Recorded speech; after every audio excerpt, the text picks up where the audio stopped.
tell me when we're on. You're on. Oh, we are on. Good morning. A little side communication going on here. Good Just talk morning. among yourselves, boys. Welcome to Viewpoint, your program of old people who can't hear, and a great guest, and my sidekick, Judith T. Busby. Cool stuff. We're going to start this morning with a kudo, which I want folks in the airwaves to really pay attention to this morning. A week ago, you might remember that the brass monkey had some problems with his anatomy, and it was awfully cold out.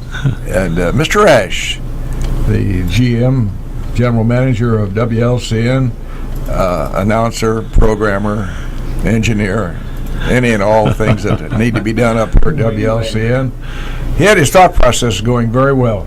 And he thought that the old fella and his sidekick, Mrs. Busby, probably didn't have much trouble being on the road in case something went south on us as far as the car was concerned or road conditions. And he called us and gave us a day off. I want to tell you, ladies and gentlemen out there, that was a very thoughtful thing to do. And Jim did, and Judy and I appreciate the gesture very much, and I thank you very much, Jim.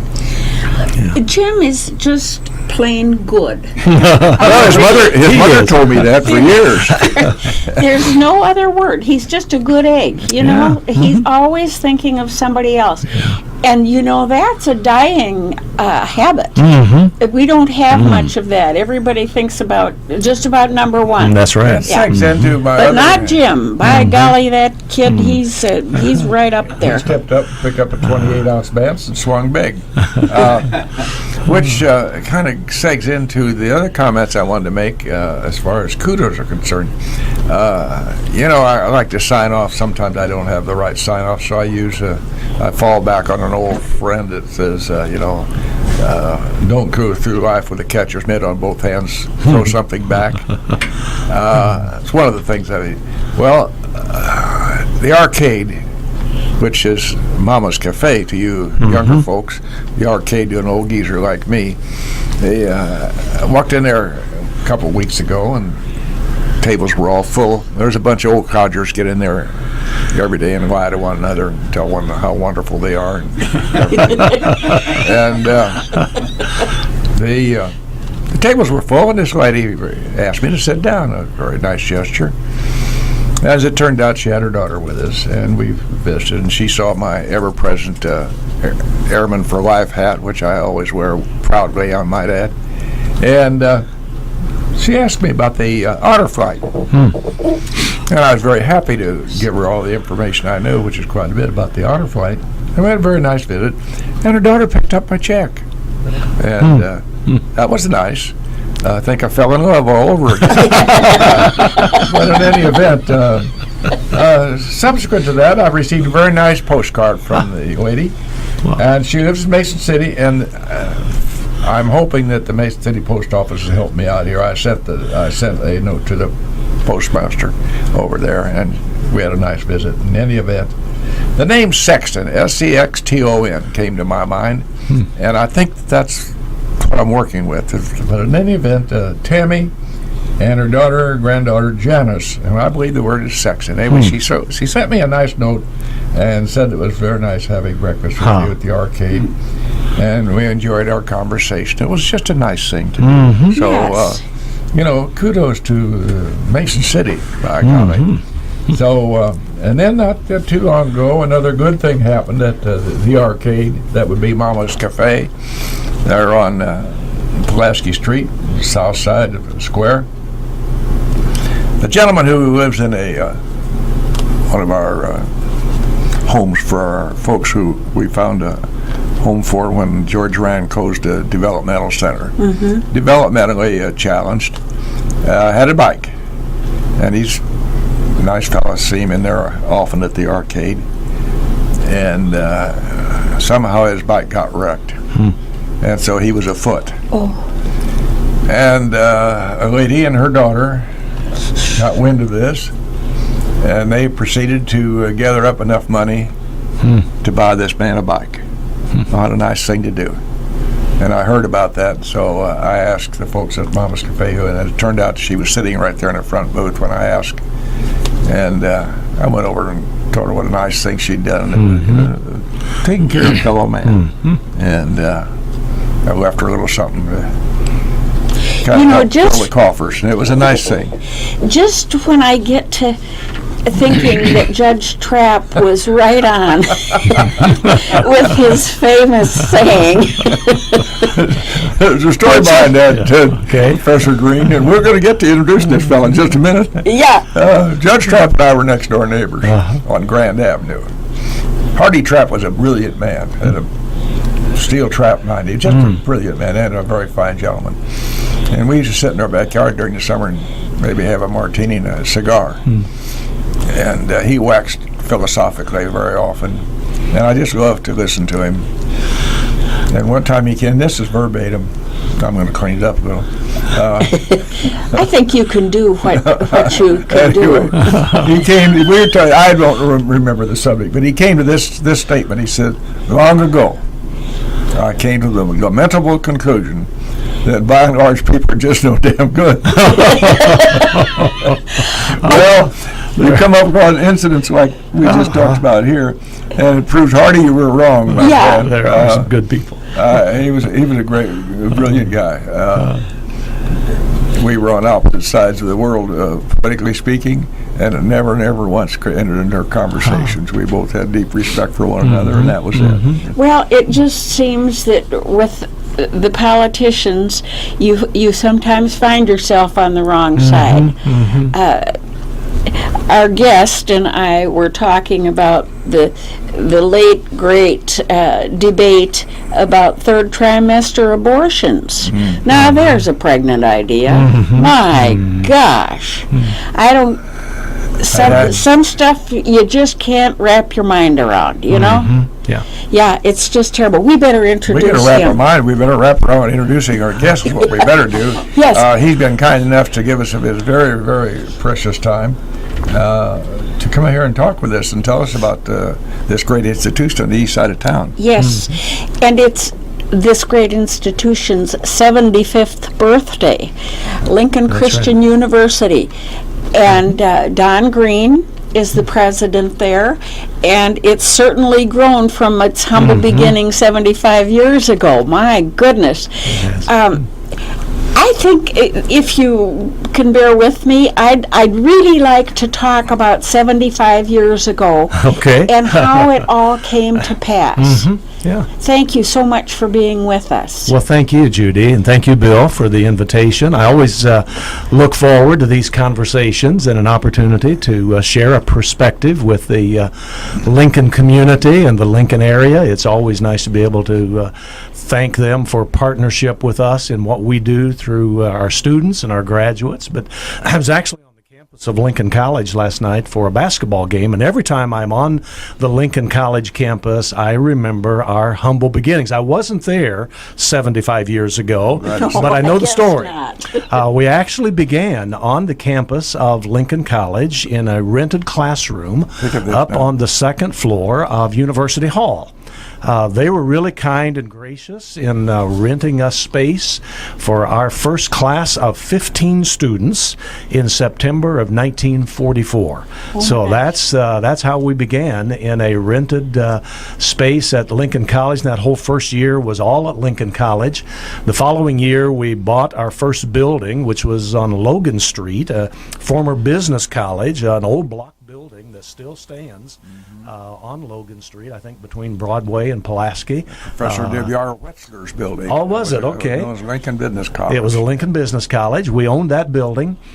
So from 75 years ago, with 15 students and 4 faculty, Earl Hargrove was the preacher of the Lincoln Christian Church, and he was the vision behind getting Lincoln Bible Institute started, along with Charles Mills, the first academic dean. Those two were the original founders and brought in a couple of other men to teach with them. And then we had a part-time librarian who was also a student, and that was Miss Jessie Urey. Those were all there at the very beginning of LBI 75 years ago. But from from 15 students. Today, now more than 18,000 have actually studied at Lincoln Bible Institute, And also Lincoln Christian College and Seminary, now Lincoln Christian University. Importantly, international students as Yes, well. and that has we'll get gone to that. from We'll talk about local that. students to international students, but 18,000 have studied here. They've now settled in every state in the United States. It took us 60-some years to get somebody to go to North Dakota, but we have an alumnus understand that. who's planting a church in North Dakota. And our students have gone on to serve in 167 different countries in the world.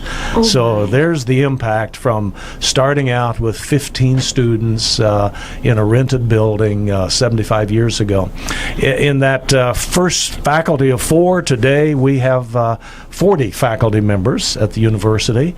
We have an additional 60 staff members, and they serve today a student body of about 800 students this year that are studying at Lincoln Christian University. Our first library was actually a library of 800 books loaned to us by a church. There was a Weber Street Church of Christ in Urbana that loaned us their church library. We had 800 volumes. Today, our library consists of over 188,000 volumes. Over half of those are print volumes. The other half are digital and electronic resources that we have available for our students. From a rented facility to a 135-acre campus that just this last year was appraised at more than $26 million. So all of that from the vision of one man, Earl Hargrove, back in 1944. The preachers are coming. That's exactly right. That's how it all began. And, you know, there are every community, even here in Abbeville, we have our wags and smart alecks and those who make smart aleck remarks. Almost had a problem there. You were just that close to slipping. Jim hiccuped a little bit. But the so-called wags of the time, with some derision, because they didn't know a thing, and they had no foresight at all, and perhaps no real belief. But some of those in that category called it Jesus Tech. I say that not in an uncomplimentary or in a derogatory way at all, but that was kind of the street talk out there, you know. Preachers College, whoever heard of a Preachers College. Well, look at what it's done for us. And by the way, economically, for the community, those two schools, Lincoln Christian College and Lincoln Christian University, and Lincoln, soon to be Lincoln University, a huge impact. Absolutely, yes. As a matter of fact, I think their impact is pretty much the same economically. Be very similar in size. So it's a huge thing. And so all those smart alecks out there who use the derisive term, if they were here today, they could take another look and they would hang their heads in shame. That's true. Well, originally there were people who called the school Hargrove's Folly. And so we talk about this imaginary conversation that may have taken place at a Secretary of State's office when Hargrove went and wanted to incorporate starting Lincoln Bible Institute in the spring of 1944. And the imaginary conversation kind of goes like this. So how many faculty do you have? And he said, you mean counting me? Well, really, that's it. And so do you have facilities? You mean buildings? No, we don't have any. So how about funds? Do you have any funds? He said, you mean money in the bank? No, we don't have any. And the imaginary conversation kind of goes, so you want to start a college in the middle of World War II and expect young men to come and prepare for ministry. Okay, good luck with that. And that was kind of the way it may have started. We don't know. And you see, shortly thereafter, June 6, 1944, was D-Day. That's right. The turning point of World War II. And you kind of put that in context in relationship to the times and so forth. And indeed, it was a far-reaching idea, and one of total faith. Yeah.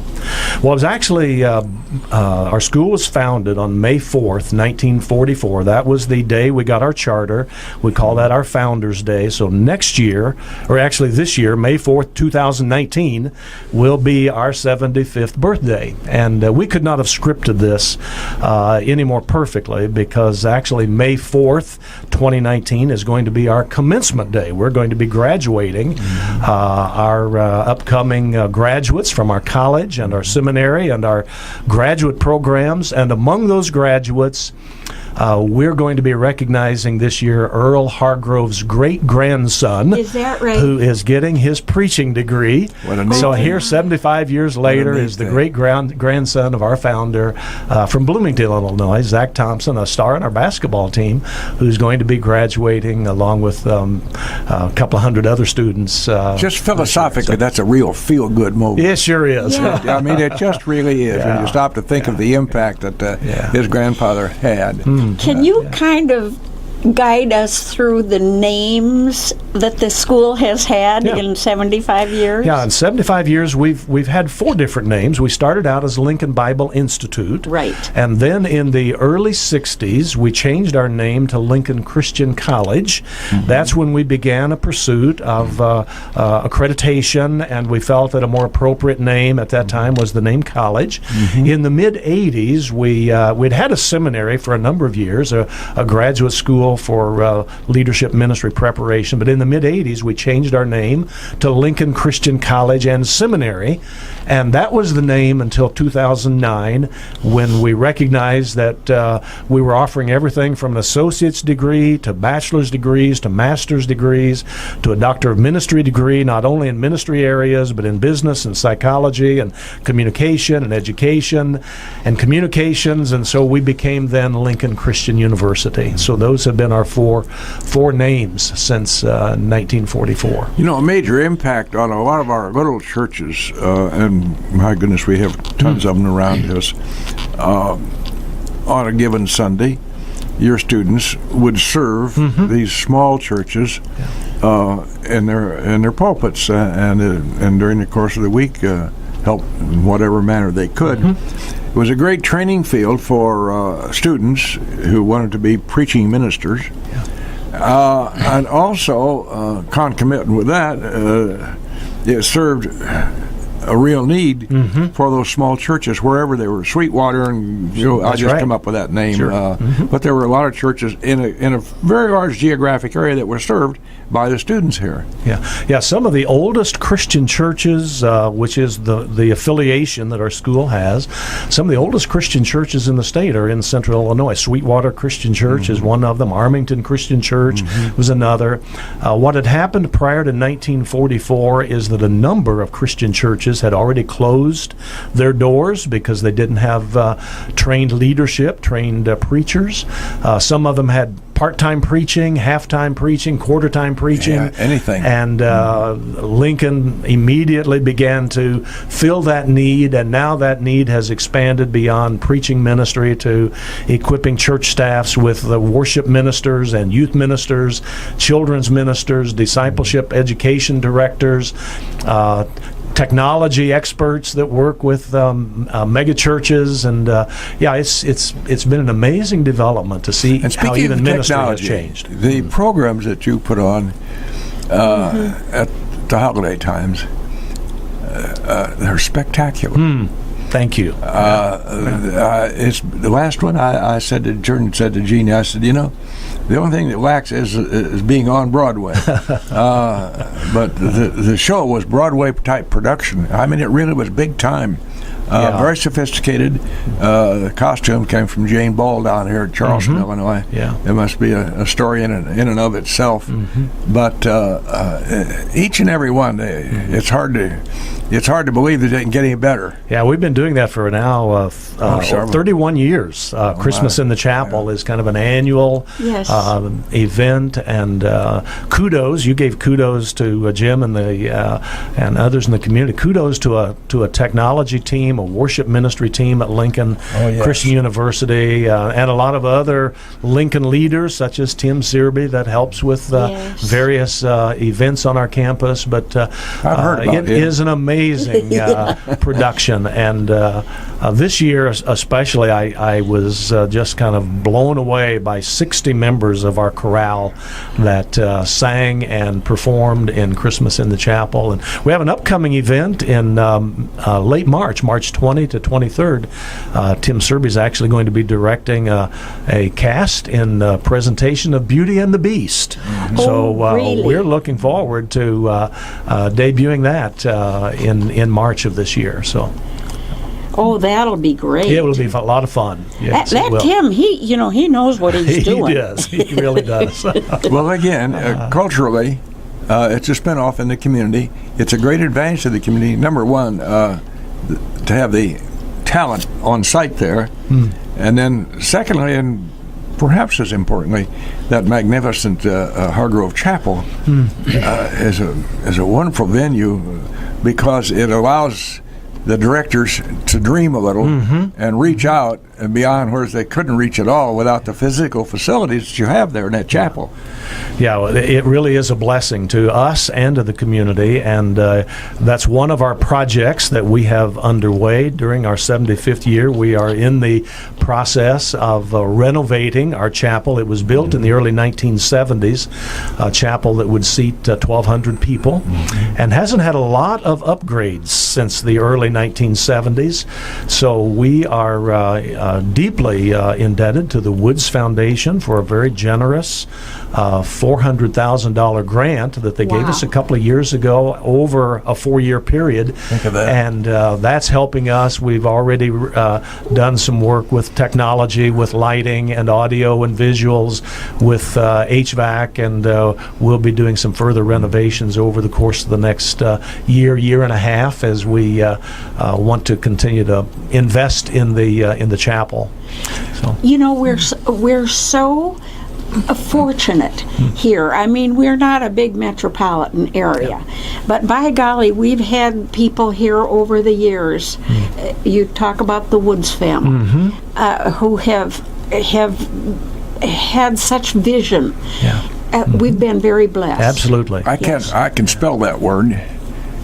I can't sit here in this chair and define altruism. But if there was ever true altruism, it's what Bob and Joanne Woods had in mind when they formed the Woods Foundation. Absolutely. And when you think in terms of the many things, some very large and some smaller, but nonetheless just as important. Absolutely. They have enabled organizations and individuals to move forward with things that inure to the benefit of the community. That's very true. We have another facility. The Laughlin Center is our athletic facility, and attached to it is a field house. And so we have just finished some major renovation in our field house by putting indoor soccer field. So we have the opportunity to host indoor soccer events and youth soccer leagues at the field house of the Laughlin Center. So we're grateful for that opportunity to partner with the community as well. Well, I'd like to think of this time we're spending together here, Dr. Green, as commercial time. And I'm going to interrupt that commercial time with some commercials because we have some sponsors that make these programs possible. Very good. Right ahead, That's Mr. right. Ash.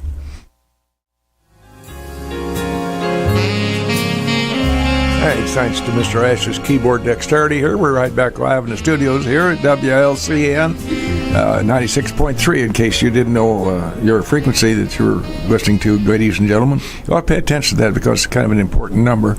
There's this program that you wouldn't ever miss. One of the highest rated talk shows in Golden County.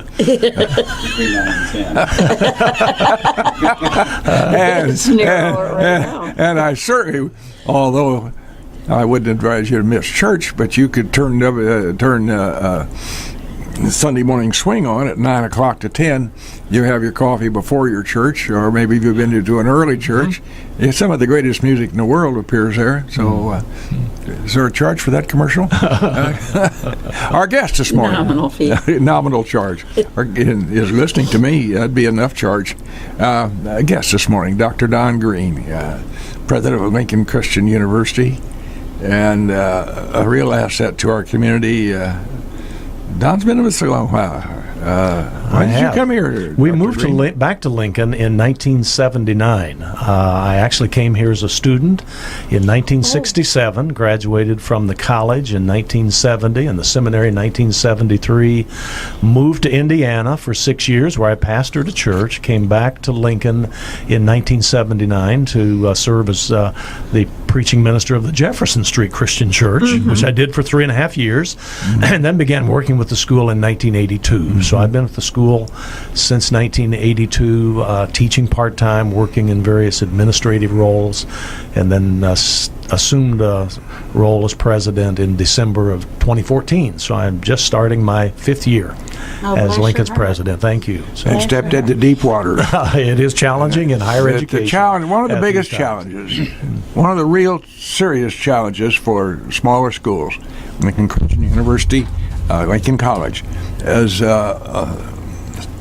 student body. Yeah. And without recruiting good students, the doors will close. Absolutely. And you have to be careful about that. Yeah.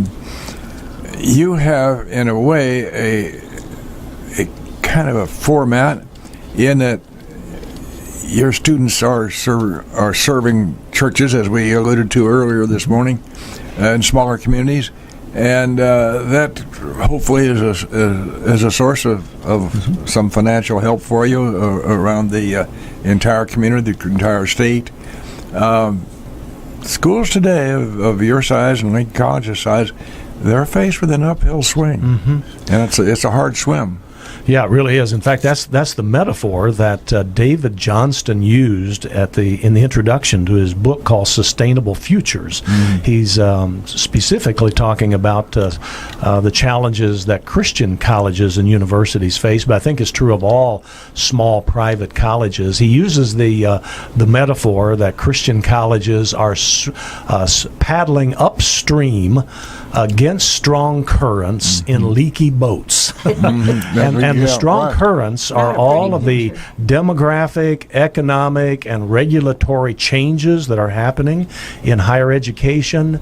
And the leaky boats are the limited human, physical, and financial resources to make it happen. And I can identify with each that and every one of metaphor. those. Yeah. Absolutely. Those are the challenges that schools like Lincoln College, Lincoln Christian University face. So. Well, both perform a really needed service to the young people in our country. Small colleges like this, in some cases, it's certainly safe to say that a youngster's not going to get to go to college, period, without the possibility of going to a college such as Lincoln College and Lincoln Christian University. We're very proud. As you know, I kind of bleed purple. I've been a part of the Lincoln College scene for a long time. I'm proud to say that we have 4 generations of my family go to Lincoln College, and one of them just wanted to go and play basketball. I had to remind him that we do go to class there. There's some education thing called involved, too. academics. But on a more serious note, there's a great need met. And culturally, this country would be in terrible shape if we didn't have these small schools that afford people an entry. And often it's just an entry into education, and they use that as a big stepping stone. That's very true. And I think a lot of what comes from small town America and oftentimes from smaller colleges like ours, whether it's a Christian college or a small private college, is there's a value element and a cultural element that we hope will stem the tide of where much of higher education is going in America today. And I oftentimes have an opportunity to speak about the cultural value of a Christian higher education experience. And one of the authors that I quote is the New York Times columnist David Brooks. David Brooks is Jewish. David Brooks spoke to a gathering of the presidents of the Council of Christian Colleges and Universities, and that was his topic, the cultural value of Christian higher education. And he summed up his remarks by saying, I teach at a great school, Yale University, and I visit lots of schools every year. But he went on to say, but these by and large are not places that nurture the integration of the heart and the mind and the emotion. And he concluded his remarks to us by saying, these are places that nurture an overdeveloped self and an underdeveloped soul. And I thought that was quite an indictment of much of higher education today. And it's why I think the values that come through a small town, a private college experience, even a Christian university experience, are quite unique. Well, and thank you, God, for the availability of those experiences, because I think we're going to have to look at ourselves one of these times and decide where in the world are we going. Yeah. You know, Judith, you and I are sitting here enamored of our own voices. Think we're so doggone smart and everything, but we're not, and we're really not. But we've shut the customer out. 648-5510. Somebody may have some comments or questions. Sure. Dr. Don Green, president of our Lincoln Christian University. We really appreciate your taking your time, Don. Now, I know your schedule is pretty doggone tough. And you were talking a little bit ago about your expanded curriculum, and in 75 years, it certainly has. It has expanded. And one of the things that they're saying that we really have a crying need for anymore is people who can help us get through this life. And you were saying that you offer psychology type classes. Apparently, as a nation, maybe as a world, we're just having trouble dealing with ourselves. That is very true. We have a major in psychology, so that students can earn a bachelor's degree in psychology. Many of them then go on and continue in our seminary in an accredited graduate Master of Arts in Mental Health Counseling program. It's our largest seminary program, and it is producing licensed counselors for communities and many churches, as well as just the opportunity to impact people's lives. do you happen to have anybody available on a pro bono basis? I could use some help. Well, we always have counselors available. Absolutely. So, but You didn't turn right. me down, Judith. Let's get serious just a minute here. We alluded to far earlier in the program, and we're about to run out of time, Judith Kay. Internationally, how in the world do you recruit? I can understand how the Harvards and the Big East schools do that. How in the world do we recruit somebody from the middle of China to come over here and go to school? Yeah, we have a really the amazing thing. A wonderful international flavor. We have, I was just mentioning earlier this morning, a young man who just arrived in Lincoln in January from the Democratic Republic of the Congo. So he's experiencing his first winter here. And we just got him in a winter coat he a sure couple of picked weeks a winter ago. to He sure did. start with. But we have students challenge his faith. from a number of different countries in Africa and from Asia, but a significant number of students that come to us from China. We established about 10 years ago a China Institute and have a director of the China Institute, Waylon Lee, and his wife, Hafeng Lee, who is a beautiful operatic singer. When you mention Haifa Lee, I just began to kind of melt a little bit. That lady, if you haven't heard her, Judith Kay, she has a magnificent voice. Oh, she does. Trained at, I think, Juilliard. I believe so. She's a trained. A lovely lady. Yeah. But she has a magnificent voice. So it's through that China Institute that we try to make connections with leaders in China, businesses, churches, and alumni that we have serving in China to accommodate helping students arrive here. Right now we have about 25 Chinese students on our campus. In fact, just this week we're celebrating Chinese New Year. Yesterday was the official day, but last Friday evening our Chinese students led our campus community in a wonderful evening of entertainment, information and cultural experience. They prepared a magnificent Chinese dinner for us. I can still smell the aroma of coming into the cafeteria with the smells of just wonderful food that had been prepared by Chinese students in our food service. Walk in and our students were around tables together making dumplings. They were showing our students how to make the real Chinese dumplings, and it was just a fun experience Friday evening to celebrate with our Chinese students their Chinese New Year. I wonder what Abe Lincoln would have thought of all of this.